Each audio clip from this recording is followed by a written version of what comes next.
नमस्कार, मी करिश्मा. एलव्ही न्यूजच्या बातमीपत्रामध्ये आपल्या सगळ्या दर्शकांचे अगदी मनापासून स्वागत. आपण पाहत आहात एलव्ही न्यूज.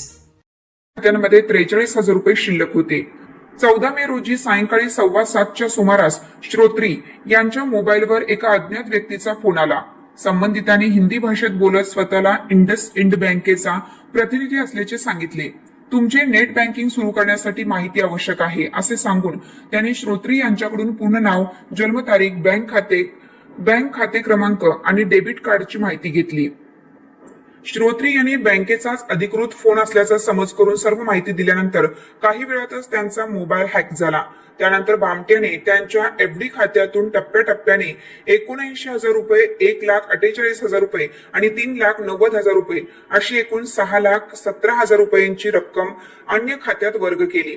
रात्रीच्या सुमारास खात्यातून रक्कम कापल्याचे लक्षात येताच श्रोत्री यांना धक्का बसला. मात्र तोपर्यंत बँक बंद झाली होती. दुसऱ्या दिवशी सकाळी त्यांनी तातडीने बँकेत जाऊन अधिकाऱ्यांना माहिती दिली. तसेच सायबर क्राईम पोर्टलवर ऑनलाईन तक्रार नोंदवून सायबर पोलीस ठाण्यात धाव घेतली. या प्रकरणी सायबर पोलिसांनी अज्ञात भामट्याविरुद्ध गुन्हा दाखल केला असून पुढील तपास सुरू आहे.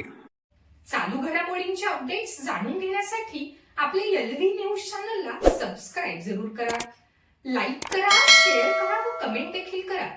बेल आयकॉनवर प्रेस करा व नोटिफिकेशन्स मिळवा. पाहत रहा फक्त एलव्ही न्यूज. मुख्य संपादक विलास उत्तम लोखंडे.